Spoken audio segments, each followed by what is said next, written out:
함께 하나님 말씀 같이 봅니다. 하나님 말씀은 레위기 19장 1절 2절 말씀입니다. 레위기 19장 1절 2절 말씀, 구약성경 175페이지에 있습니다. 우리 함께 같이 한 목소리로 읽습니다.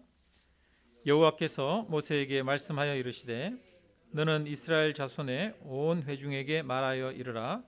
너희는 거룩하라. 이는 나 여호와 너희 하나님이 거룩함이니라. 아멘.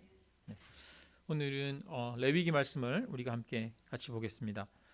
레위기에는 이렇게 보면 여러 가지 제사법에 대해서 이야기가 나오고, 그 다음에 정결한 것, 부정한 것, 그런 것에 대해서 얘기가 나오고, 이스라엘 백성들이 그 사회에서 서로 이웃 간에 어떻게 행하면서 살아야 되는지 그런 사회법에 대해서 기록하고 있습니다.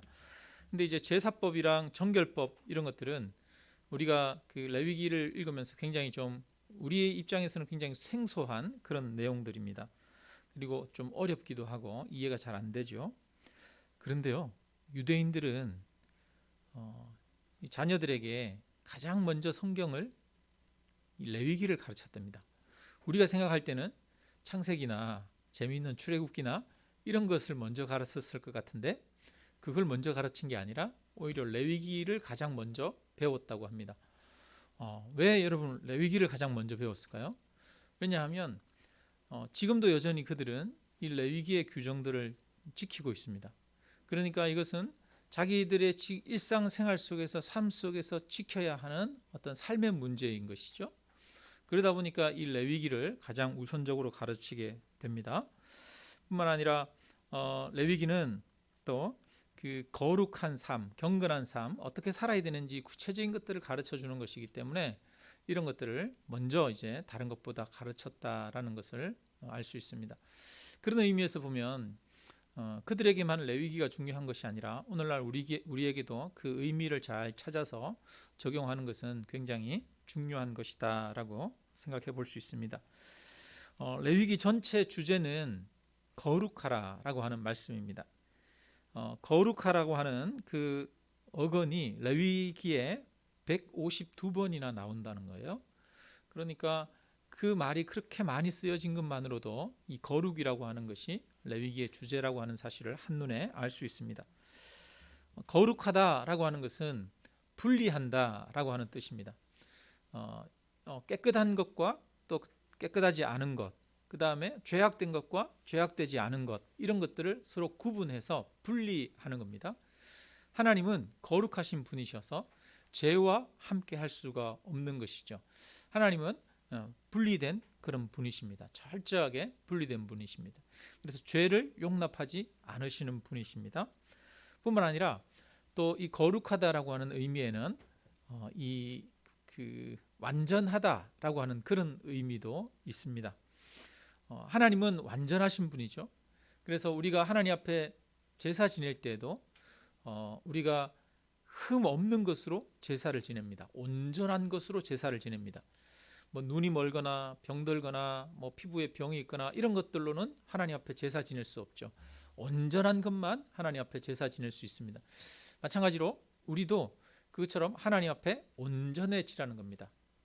그래서 하나님은 우리에게 온전한 삶을 살 것을 그렇게 요구하고 있습니다. 모든 삶의 영역에서 한 부분은 뭐 뛰어난데, 한 부분은 거룩한데, 한 부분은 죄악된 이런 것이 아니라 모든 삶에서 아름답고 거룩한 것을 요구를 하고 계십니다.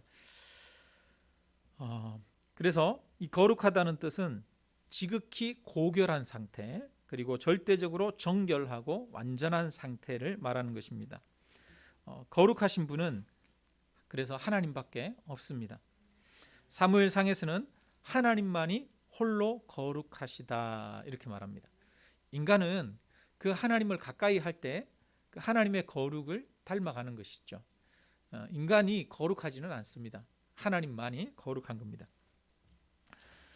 이제 이 거룩하신 하나님께서 이스라엘 백성들을 특별히 사랑하셨어요. 그들을 선택하셨어요.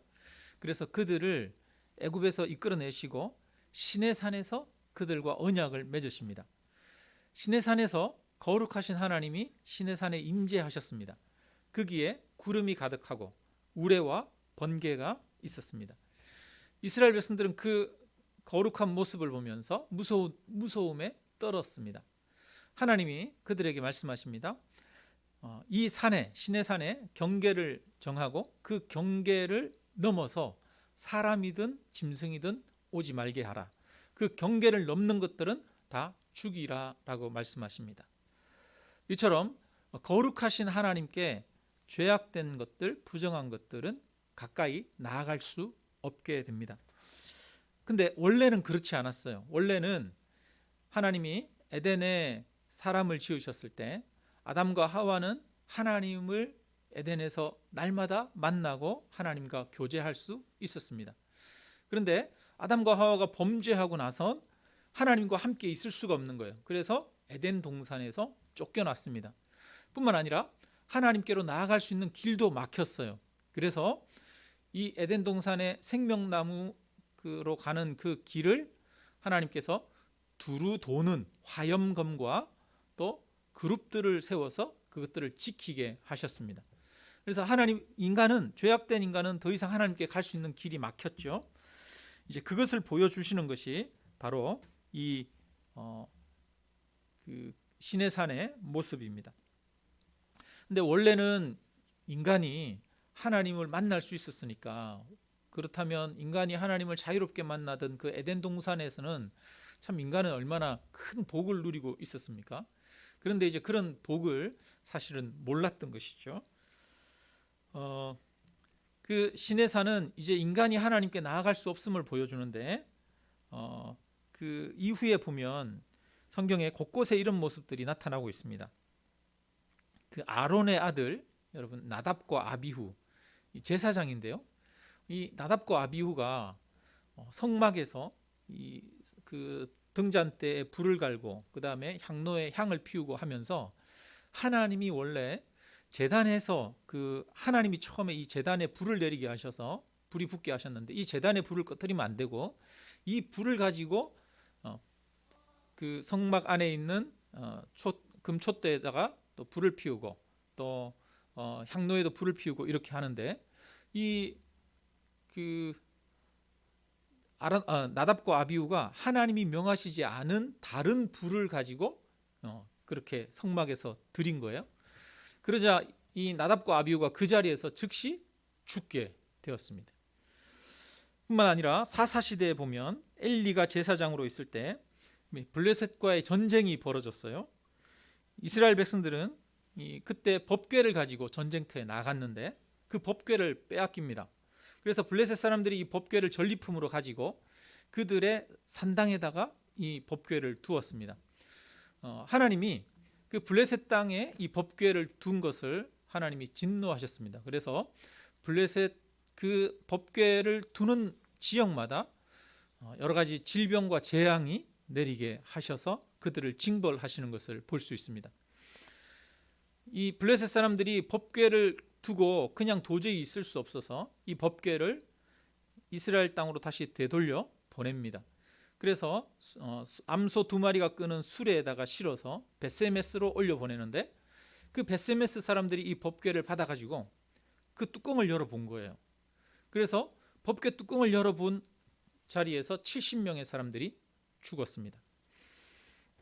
다윗 때에 보면 다윗 때 이 법궤를 다윗이 만든 장막으로 옮기려고 하는데, 그때 수레에다가 싣고 이 법궤를 옮기는데 소들이 막 날뛰기 시작한 거예요. 그래서 법궤가 떨어지게 생겼어요. 그때 이 제사장 우사가 법궤를 손으로 만졌습니다. 막았습니다. 근데 우사가 어떻게 됐어요? 그 자리에서 죽고 말았습니다. 이런 여러 가지 것들이 보여주는 것은 뭐냐 하면 하나님의 거룩하심을 보여주는 겁니다. 하나님의 그 거룩하심에 인간이 가까이 갈 수 없는 것을 보여주는 것이죠. 인간은 그 하나님의 거룩하심을 침해하면 인간은 죽을 수밖에 없습니다. 그래서 하나님은 그렇게 거룩하신 하나님입니다. 죄인된 인간이 가까이 갈 수 없는 하나님인데, 근데 그 하나님께서 이스라엘 백성들과 언약을 맺으셨습니다. 이스라엘 백성들을 자녀 삼으시고 그분의 백성 삼으시고 신부 삼으셔서 그들과 언약을 맺으시고 그들 가운데 오셨습니다. 하나님이 이스라엘 백성들에게 장막을 만들게 하시고 이스라엘이 진치고 있는 가장 가운데 그 작은 장막에 임재하셨습니다. 그래서 시내산에 가득한 그 구름이 그 작은 장막 위에 가득하게 되었습니다. 이것은 이스라엘 백성들 가운데 거룩하신 하나님이 함께 하신다는 것을 보여주는 것입니다. 거룩하신 하나님이 이스라엘 백성들 가운데 함께 하는 것은 굉장히 큰 축복입니다. 그런데 한편으로 이것은 위험한 것이기도 합니다. 왜냐하면 이스라엘 백성들이 부정하게 되고 죄악 가운데 타락하게 될 때 하나님의 진노가 임할 것이기 때문입니다. 그래서 이스라엘 백성들을 향해서 하나님이 거룩하라고 합니다. 그렇지 않으면 이 땅이 너희를 토하여 내치리라 말씀하십니다. 하나님의 진노가 내릴 것을 말씀하십니다. 이스라엘 백성들이 하나님을 닮아 거룩함을 쫓아가지 않으면 이스라엘 백성들 가운데에서 하나님의 성령이 떠나게 되어지는 것이죠. 그래서 이제 에스겔서에서 보여주는 것이 바로 그겁니다. 하나님의 영이 이 예루살렘 성전에서 떠나는 것을 보여주십니다. 그래서 하나님은 이스라엘 백성들에게 거룩함을 요구하시는 거예요. 이스라엘 백성들이 하나님과 함께 하기 위해서는, 하나님이 이스라엘 백성들 가운데 머물기 위해서는 이스라엘 백성들에게 뭐가 필요하냐? 거룩함이 필요하다는 겁니다. 그래서 거룩하지 않으면 하나님의 영이 떠나시는 것을 우리는 기억해야 합니다. 그래서 하나님께서 이스라엘 백성들 가운데 계속 지속적으로 그들과 함께하고 그들에게 복을 내리시고 그들을 인도하기 위해서 이스라엘 백성들에게 필요한 것이 바로 거룩함이다. 그것을 요구하고 계신다는 겁니다. 먼저 하나님은 그 이스라엘 백성들이 거룩함을 유지하도록 하기 위해서 제사를 통해 그들의 죄를 회개하고 죄를 씻도록 해주십니다. 이스라엘 백성들은 거룩하지 않아요. 그들은 여전히 죄인입니다. 추악합니다. 많은 오류가 있습니다. 그들은 하나님께로 나아가기에 합당하지 않습니다. 그런데 하나님께서 그들에게 은혜를 베풀어 주셨습니다. 그 장막 가운데 하나님께로 나아갈 수 있는 길을 만들어 주셨습니다. 그것은 무엇이냐? 바로 죄를 씻는 겁니다. 회개하는 것입니다. 근데 그 죄를 무엇으로 씻느냐? 죄를 씻는 제사 제도를 주신 거죠. 이 제사는 짐승을 잡아서 제사를 지냅니다. 옛날에 소나 아니면 염소, 양을 가지고 제사를 지내는데요. 여러분, 소나 양이나 염소는 비쌌을까요? 안 비쌌을까요? 네, 요즘은 뭐 저렴할지 모르겠지만 여러분, 요즘보다도 옛날에는 가축이나 짐승들의 가치가 요즘보다 더 높았습니다. 엄청 비쌌어요. 옛날에는 소 한 마리 가지고 소 팔아서 자녀 대학 보내고 뭐 이런 거 했잖아요. 그러니까 짐승을 하나님 앞에 제물로 드린다는 것은 굉장히 값비싼 대가를 치른다는 것입니다. 그러면 죄는 그 대가가 비싸요, 안 비싸요? 죄는 그 대가가 비싼 거예요.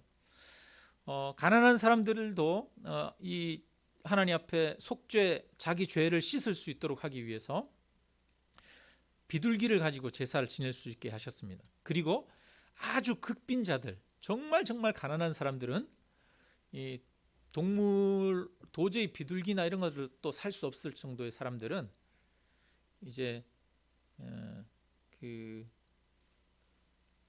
밀가루, 그다음 아니면 가루를 가지고 속죄제를 드릴 수 있도록 또 해주셨습니다. 근데 보리가루나 밀가루가 적은 양이 아니에요. 한 2리터 정도는 좋게 되는 그 정도의 양은 가져야 속죄제를 드릴 수 있었습니다. 정말 가난한 사람들, 끼니가 걱정되는 사람들에게는 사실은 먹고 살 게 없는 끼니를 굶주리는 사람들은 속죄제를 드리려면 2리터의 그 가루를 드려야 되는 거잖아요. 그것도 사실은 적은 게 아닌 겁니다. 그러니까 사실은 죄의 대가는 아주 크다는 것을 보여주고 있습니다. 먼저 이 제사를 드릴 때 이 제사 드리는 사람이 제물을 가져옵니다. 소나 염소나 양을 가지고 이 제사장에게 옵니다. 그러면 제사장은 이게 흠이 있는지 없는지를 검사하죠. 흠이 있는 것들은 하나님 앞에 제사 지낼 수가 없습니다. 흠이 없는가를 검사하고 통과되면 그 다음에 이제 발을 묶어서 넘어뜨린 다음에 막 피가 사방으로 튀면 안 되니까 그 짐승을 묶은 다음에 짐승을 잡습니다. 잡을 때 날카로운 칼을 가지고 목을 찔러서 피를 내서 잡습니다.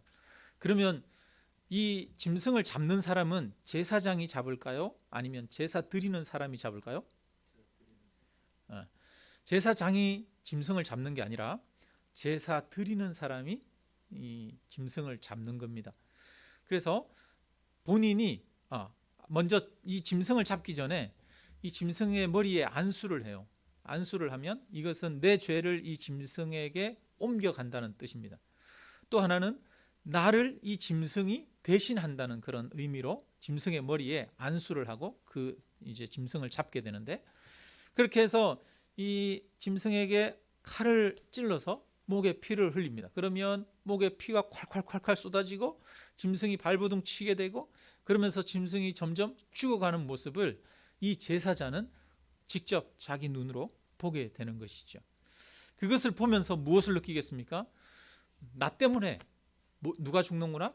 이 짐승이 죽는구나. 내 죄 때문에 이 짐승이 죽는구나 라고 하는 것을 느끼게 되어지는 것이죠.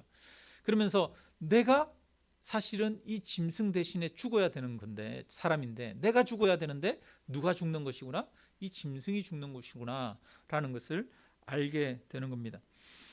제사자는 원래 제사 지낼 때는 그 제사는 피값으로만 우리의 죄를 사할 수가 있습니다. 그것은 생명을 값으로 지불해야 된다는 것입니다. 내가 죄를 지으면 결국은 내가 생명으로 값을 치러야 된다는 것입니다. 내 죄값은 죽음이라는 것을 절감하고 깨닫게 되는 것이죠. 그러면 이제 이 피를 받아가지고 제사장이 그 피를 제단에 뿌립니다. 그 다음에는 다시 이 제사 드리는 사람은 그 짐승의 껍질을, 가죽을 다 벗기는 거예요. 가죽을 벗기고 배를 갈라서 내장을 손질하고, 그 다음에 짐승을 각을 뜹니다. 각을 떠서 태울 수 있게 잘라서 이제 그것을 제사장에게 주면 제사장이 그것을 들어서 제단에 올려서 태우게 됩니다. 그러니까 이 제사 드리는 대부분의 과정엔 누가 참여하느냐? 제사자가 참여하는 거예요. 제사 드리는 사람, 자기가 죄인인 자기가 참여하는 거예요. 그러면서 자기 죄를 깨닫게 되고 자기 죄의 무거움을 깨닫게 되고 돌아보게 되어지는 것이죠. 이처럼 이런 과정들을 통해서 죄를 씻게 하십니다. 그래서 하나님과 함께하기 위해서는 이와 같이 제사를 통해서 죄를 씻어야 합니다. 죄를 회개하고 돌이켜야 합니다.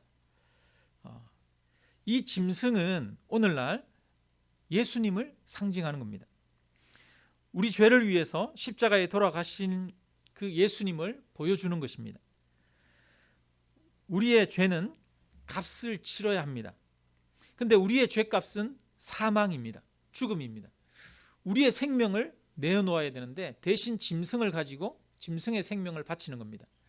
그런데 이것은 그냥 예표로 보여주는 것이지 실제로는 이 짐승이 우리의 죄값을 대신할 수는 없습니다.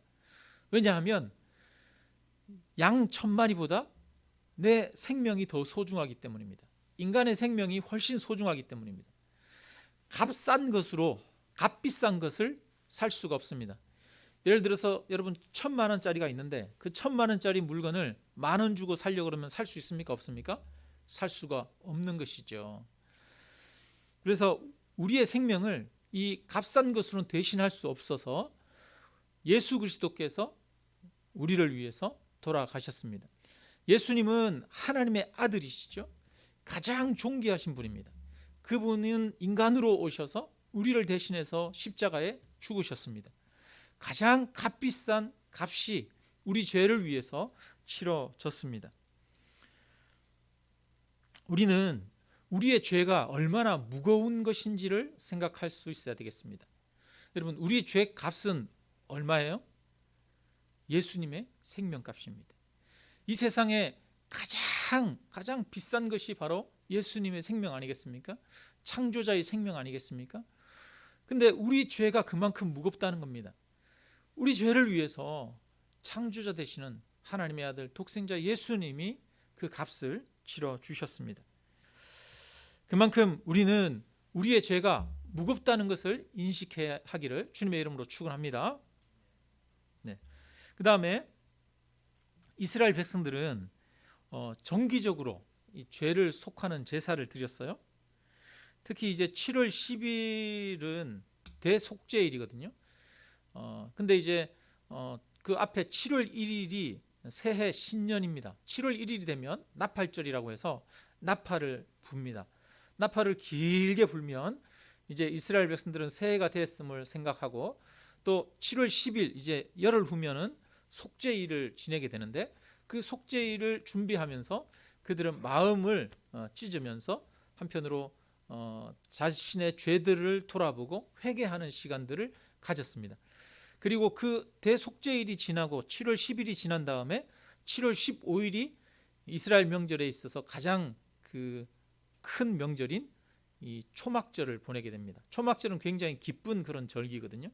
그러니까 그 기쁜 절기 이전에 이스라엘 백성들은 회개의 시간들, 통회 자복의 시간들을 가지게 됩니다. 근데 성경에 보니까 이 7월 10일 대속죄일에 이스라엘 백성들에게 마음을 괴롭게 하며 라고 그렇게 말하고 있습니다. 그들은 마음을 괴롭게 하라고 그럽니다. 마음을 괴롭게 한다는 것은 자신의 죄를 애통해 하는 것인데, 그냥 단순히 애통해야 하는 것이 아니라 그들은 금식하면서 자신의 죄를 애통하는 그런 기간을 삼았습니다. 그것처럼 이제 우리도 앞으로 보름 정도 후면 고난 주간을 맞게 됩니다. 그리고 4월 4일은 이제 부활 주일입니다. 교회는 예전부터 전통적으로 고난 주간을 맞아서 예수 그리스도의 십자가 죽으심을 생각하면서 또한 자신의 죄를 돌아보고 회개하는 그런 시간들을 가졌습니다.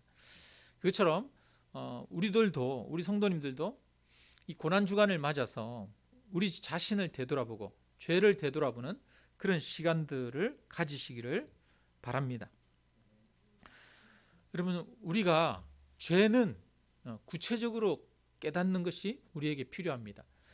우리가 기도할 때 뭐라고 기도하느냐 하면, 이렇게 하나님, 알게 모르게 지은 우리 죄를 용서해 주십시오, 이렇게 기도하기도 합니다. 물론 여러분, 우리가 알게 모르게 지은 죄가 참 많이 있죠. 근데 우리가 더 기도해야 될 건 뭐냐 하면, 알게 모르게 지은 죄를 용서해 달라는 것이 아니라, 하나님, 내가 모르고 지었던 죄를 깨닫게 해달라, 이렇게 기도해야 됩니다. 왜냐하면 이 속죄제를 드릴 때 보면 너희가 부지 중에 지었던 죄를 나중에 깨닫게 되거든 하나님 앞에 와서 속죄제를 지내라고 합니다. 하나님은 이스라엘 백성들에게 자기도 모르게 지었던 죄를 깨달으라고 요구하고 계십니다. 그래서 우리는 우리의 죄가 무엇인지 구체적으로 깨닫는 것이 중요합니다. 근데 여러분, 우리는 우리가 자기가 죄를 지었다 안 지었다 이거를 잘 모르는 죄들은 여러분, 큰 죄일까요? 아니면 작은 죄일까요? 한번 생각해 보세요. 큰 죄일까요? 작은 죄일까요? 큰 죄는 내가 죄를 지었다는 거 알잖아요. 깨닫잖아요. 그런데 부지 중에 죄를 지었어요. 내가 죄를 지었는지도 잘 몰라요. 그거는 사실은 아주 작고 아주 사소한 죄라고 하는 것이죠. 하나님은 그런 부지 중에 지은 죄를 깨닫거든 와서 회개하라라고 말합니다. 하나님은 어쩌면 큰 죄를 얘기하는 것이 아닐 수도 있습니다. 아주 작은 죄악일지라도 하나님 앞에 회개하라는 것입니다. 우리는 큰 죄를 회개하는 것도 중요하지만 오히려 작은 죄를 회개하는 것이 더 중요할 수 있습니다. 왜냐? 작은 죄를 짓는 것은 나도 모르고 깨닫지 못하면 변화되지 않을 거기 때문입니다. 큰 죄라, 그것이 죄라고 하는 의식조차도 가지고 있지 않기 때문에 오히려 작은 죄일수록 우리에게는 더 위험한 것일 수가 있는 것입니다. 우리가 우리의 죄를 깨닫지 못하면 변화의 가능성이 없습니다. 죄를 깨달아야 변화할 가능성이 있는 것이죠. 죄를 깨달아야 회개하고 거룩해질 가능성이 있습니다. 그래서 우리는 작은 죄까지도 죄를 죄로 깨닫게 되어야 합니다. 죄를 죄로 고백하게 되고 깨닫게 되고 자기 죄 때문에 아파하는 마음을 가지는 것이 은혜입니다. 참 그 불쌍한 사람들이 누구냐 하면 그런 거잖아요. 양심에 화인 맞은 자라고 그러잖아요. 죄를 지었음에도 불구하고, 큰 죄를 지었음에도 불구하고 끝까지 자기가 죄를 짓지 않았다고 느끼는 사람, 그것이 죄라는 것을 알지 못하는 사람, 자기가 얼마나 다른 사람에게 상처를 주고 아픔을 주었는지 모르는 사람, 참 너무 불쌍하잖아요. 그 사람은 회개의 가능성이 없는 거예요. 그러니까 오히려 죄를 깨닫는 것이 우리에게는 은혜입니다. 오늘날 많은 사람들이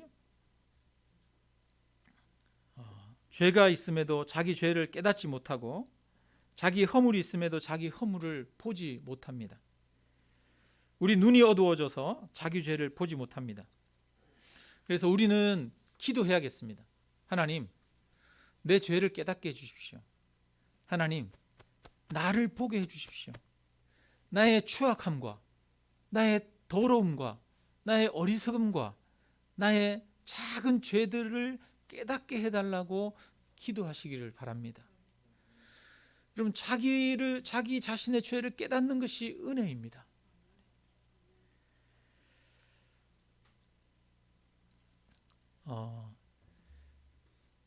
그 성경에 보면 그러잖아요. 그 화평케 하는 자, 서로가 화해할 때는 먼저 자기 눈에 들보를 빼고 타인에게 가서 타인의 들보를, 타인 안에 있는 티를 빼라고 그러잖아요. 여러분, 사람들과 관계가 서로 회복이 안 되는 이유는 자기 죄를 보지 못하기 때문이에요. 자기 눈에 들보를 보지 못하기 때문에 타인 안에 있는 티만 보고 자꾸 타인에게 책임을 전가하는 것이죠. 그래서 관계가 회복이 되지 않는 거예요.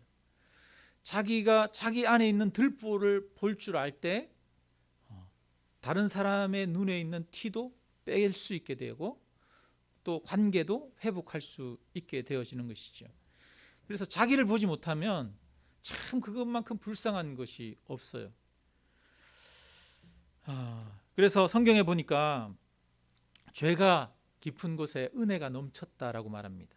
그 말은 죄를 많이 지으면 지은 곳에 하나님의 은혜가 넘쳤다, 이런 의미일 뿐 아니라 죄를 깊이 깨닫는 자에게 하나님의 은혜가 더 크게 역사한다는 그런 말씀이기도 합니다.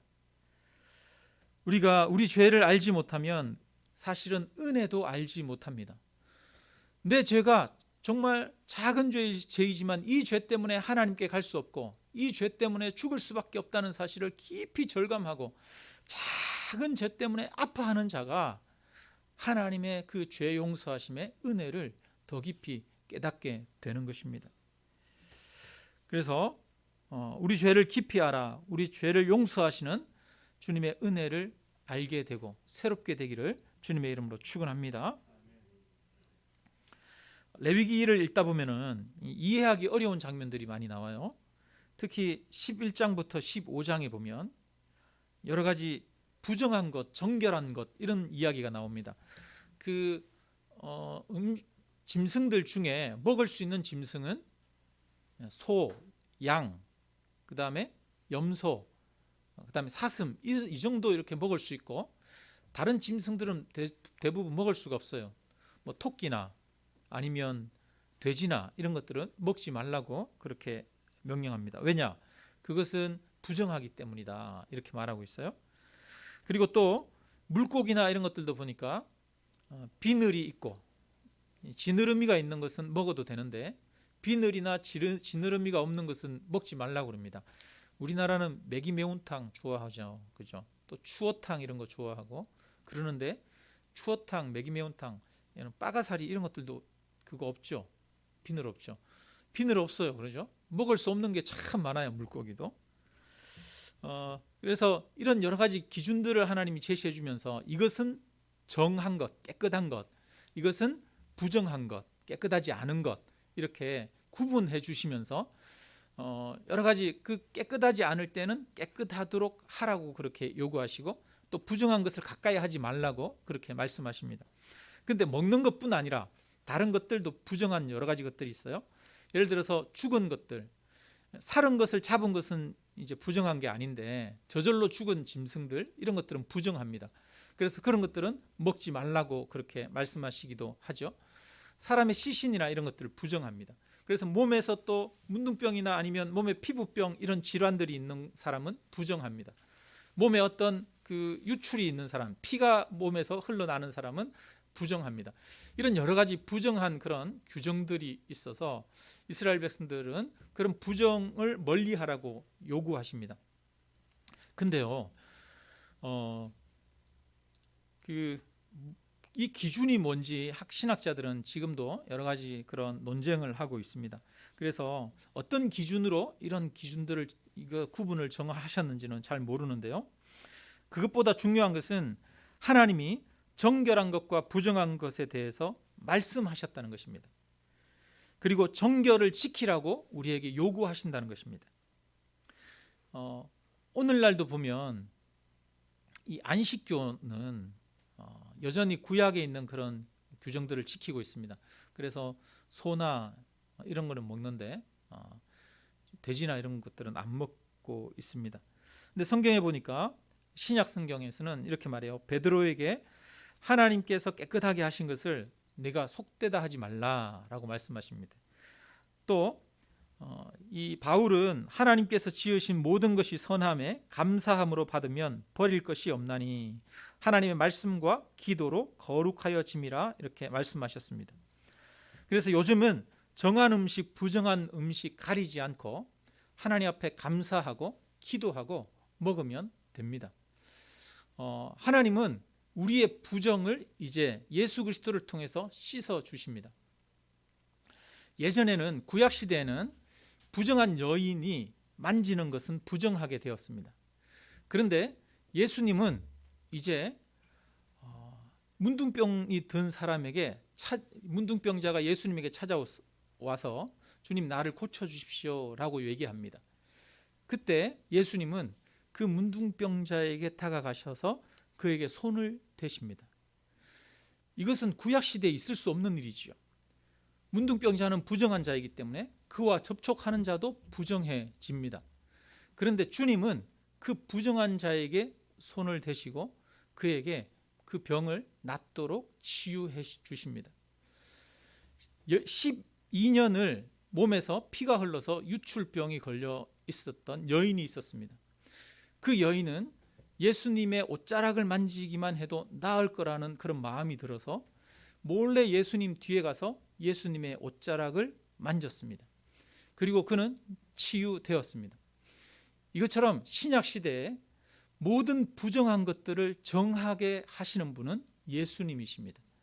예수님은 모든 것들을 깨끗게 하시는 분이십니다. 이것을 믿으시기를 주님의 이름으로 축원합니다. 우리가 주님께로 나아올 때 주님은 우리의 모든 어리석음, 부족함, 허물 이런 것들이 있음에도 불구하고 우리들을 정결하다, 깨끗하다 말씀하시는 줄로 믿습니다. 우리가 예수님의 옷자락에 손을 대고 예수님을 부여잡는 것이 우리에게 필요합니다. 예수 그리스도가 우리 안에 있으면 우리는 정한 자가 되어지는 줄 믿습니다. 예수님이 승천하신 이후에 예수님 대신에 이 땅 가운데 성령을 부어주셨습니다. 예수 그리스도를 주로 고백하는 자들에게는 하나님의 영을 부어주셨습니다. 그 하나님의 성령이 있는 자들은 거룩한 자들이고 그들은 정결한 자가 되어지는 줄 믿습니다. 자, 그러면 이제 우리나라에 이렇게 보니까 그 외국인 노동자들이 많이 와 있잖아요. 제가 한 번은 김밥 천국에서 이렇게 밥을 먹고 있는데 한 외국인이 들어오더니 뭐 여러 가지 주문을 하는데 음식 주문하는데 굉장히 어려움을 겪고 있어요. 왜냐 하니까 그 사람이 이슬람이었던 건가 봐요. 그러니까 먹을 수 없는 것들이 너무 많은 거예요. 제육볶음 이런 거 먹을 수 없고, 또 뭐 참치찌개 이런 것들도 먹을 수 없고, 먹을 수 없는 게 너무 많은 거예요. 김밥 여러분 먹을 수 있습니까? 없습니까? 김밥도 햄이 들어가면 못 먹어요. 그죠? 그러니까 햄 빼고 주세요 뭐 이렇게 해야 되고, 그걸 보면서 이 한 외국인이 김밥 천국에서 밥을 점심 식사를 주문하는 걸 보면서, 야, 저 사람들 굉장히 힘들겠다. 힘 안 들겠다? 힘들겠다. 예, 그런 생각이 들었습니다. 더구나 이스라엘 백성들이 여러분 광야에 있을 때를 한번 생각해 보세요. 광야에 있을 때는 먹을 것이 많았습니까? 먹을 것이 없었습니까? 먹을 것이 없었어요. 먹을 것이 없는데 정한 것, 부정한 것 이런 규정들을 주셨습니다. 옛날 우리나라도 보면 보릿고개라고 하는 그런 시기들이 있었잖아요. 근데 모든 나라들이 옛날 시대에는 먹을 음식이 다 부족하던 그런 시대였지 않습니까? 그런데 그런 시대에 예를 들어서 야생에서 멧돼지를 한 마리 잡았다고 한번 생각해 보십시오. 그러면 우리나라에서 옛날에 야생에 멧돼지를 한 마리 잡았으면 그날은 온 동네 잔칫날 되는 것 아니겠습니까? 그죠? 그런 때 못 먹을 게 어디 있습니까? 우리나라가 그 보신탕을 이렇게 먹는 이유가 먹을 게 옛날에 없었으니까, 귀했으니까 여러 짐승 가리지 않고 다 먹었던 것 아니겠습니까? 이처럼 이 가난하던 시절에, 먹을 것이 귀한 시절에는 가리지 않고 먹는 것이 필요하죠. 그런데 하나님은 이스라엘 백성들에게 가려서 먹어라 라고 이야기를 하고 있습니다. 오히려 먹을 수 있는 음식이 먹을 수 없는 것보다 많은 게 아니라 먹을 수 있는 게 더 적어요. 여러분, 물고기도 보면 비늘이 있고 지느러미가 있고 다 갖춘 이 물고기가 더 적은 거예요. 동물도 그래요. 먹을 수 있는 거는 소, 양, 그 다음에 염소, 사슴, 이거 외에는 못 먹는 거예요. 그러니까 못 먹는 음식이 훨씬 많습니다. 이 당시에 정한 것, 부정한 것을 지킨다고 하는 것은 오늘날과는 다르게 훨씬 더 어려운 문제라고 하는 거예요. 오늘날 우리가 식당에 가가지고 뭐 먹어야 될지 가려내고 골라내는 정도의 문제가 아니라, 이 정한 것, 부정한 것을 가려내는 문제는 자신의 배고픔과 굶주림을 감내해야 하는 그런 어려움이라고 하는 것입니다. 근데 정결 규정에는 먹는 것만 있는 것이 아니죠. 다른 여러 가지 규정도 있습니다. 그래서 이 정결 규정을 지키기 위해서는 굉장히 불편함을 많이 감내해야 하기도 합니다. 그리고 뿐만 아니라 먹는 것은 우리 일상생활과 관련된 거예요. 그 다음에 정결한 것, 부정한 것, 규례 이런 것들을 보면 일상생활과 관련된 겁니다. 그래서 예를 들어서 어떤 뭐 벌레나 이런 것들, 죽은 어떤 동물들이 어떤 물에 떨어지면 그 그릇을 깨뜨리라고 하고 이렇게 뭐 요구하시기도 합니다. 그러니까 이런 규정들을 다 지키는 것은 매일매일의 일상생활에서 벌어지는 사건과 일들인 것입니다. 그래서 자신의 삶을 점검하고 항상 돌아보지 않으면 이 정결 규례를 지키기가 힘든 것이죠. 정결함을 지키기 위해서는 자신의 편안함을 우선으로 생각하면 안 되는 것입니다. 자신의 배부름을 우선으로 생각해서도 안 됩니다. 정결 규정을 지키기 위해서는 때로는 편안함도 내어놓아야 되고 배부름도 포기해야 하기도 합니다. 그래서 이 정결한 삶을 우선으로 생각해야 되는 것이죠. 거룩을 우선으로 생각하도록 그렇게 요구하고 계시는 겁니다. 여러분, 이게 우리에게 중요할까요? 중요하지 않을까요? 사람들은 그렇게 말합니다. 야, 다 먹고 살려고 하는 건데 먹고 사는 게 중요하지, 이렇게 생각을 하죠. 세상 사람들은 그렇게 말합니다. 여러분, 근데 신앙인은 먹고 사는 게 중요한 것이 아닙니다. 여러분, 우리가 먹고 사는 것, 우리가 이 땅에서 행복하게 사는 것, 이것을 중요하게 생각하는 것이 아니라 그것보다 더 중요한 것은 거룩하게 사는 것이고 정결하게 사는 것입니다. 하나님은 바르게 사는 것이 더 중요하다고 말씀하고 있습니다. 여러분, 이 땅에 많은 문제들이 왜 일어납니까? 바르게 사는 것, 거룩하게 사는 것을 우선으로 생각하지 않고 잘 먹고 잘 사는 것을 우선으로 생각하기 때문에 문제가 생기는 거예요. 잘 먹고 잘 사는 것을 우선으로 생각하면 불법과 편법이 가득한 세상이 될 수밖에 없습니다. 그래서 하나님은 이스라엘 백성들에게 여러 가지 어려움에도 불구하고 정결 예식을 지켜서 거룩한 삶을 살라고 그렇게 요구하고 계십니다. 그래서 잘 먹고 잘 사는 것보다 더 중요한 목표가 우리들에게 있습니다. 그것은 거룩하게 사는 것입니다. 성도들의 삶의 목표는 내가 이 땅에서 행복하게 사는 것이 아닙니다. 성도들의 삶의 목표는 하나님이 거룩하라고 요구하시는 그 거룩입니다. 여러분, 오늘날 저와 여러분의 삶의 목표가 무엇입니까? 우리의 삶의 목표가 이 세상에서 좀 더 큰 집에 사는 것이 되어서는 안 되겠습니다. 좀 더 많은 땅을 가지는 것이 내 삶의 목표가 되어서는 안 되겠습니다. 어떤 사람은 말하더라고요. 강남에 빌딩 하나 가지는 것이 내 삶의 목표라고 그렇게 이야기하더라고요. 여러분, 그런 것이 우리의 삶의 목표가 되어서는 안 되는 것입니다. 하나님은 성도들에게 요구하십니다. 성도들에게 삶의 목표를 거룩으로 삼으라고 요구하십니다. 정결한 삶을 삶의 목표로 삼으라고 말씀하십니다. 우리가 거룩하게 되는 것은 예수 그리스도의 성품을 닮아가는 것입니다. 거룩의 뜻은 완전하다라고 하는 그런 뜻이 있어요. 하나님께 제사 드리는 제물은 흠이 있는 것으로 제사 드릴 수 없습니다. 근데 그 참된 제물은 바로 예수 그리스도를 나타내는 것입니다. 오늘날 우리가 닮아가야 할 분은 바로 예수 그리스도이십니다. 그래서 예수 그리스도의 마음과 그 성품을 닮아가야 합니다. 그러기 위해서는 우리는 내가 생각하나 내 생각과 내 행동과 내 말 하나도 점검하면서 정결한 삶을 온전하게 살아가야 할 줄로 믿습니다. 이것이 성도의 삶의 방향이고 목표입니다. 말씀을 맺습니다. 하나님은 예수님을 믿는 사람들을 성전 삼으시고 우리에게 성령을 부어주셨습니다. 하나님의 성령이 어디에 계시느냐? 우리 안에 계십니다. 우리 안에 계신 성령님이 우리 안에서 역사하도록 하기 위해서는 우리에게 거룩이 필요합니다. 하나님이 이스라엘 백성들 가운데 성막을 짓고 그들과 함께 하기 위해서 이스라엘 백성들에게 거룩할 것을 요구하셨던 것처럼 하나님은 지금 저와 여러분에게 성령의 충만함 가운데 하나님의 능력이 나타나고 하나님의 영광이 우리 가운데 역사하도록 하기 위해서 거룩할 것을 요구하고 계십니다.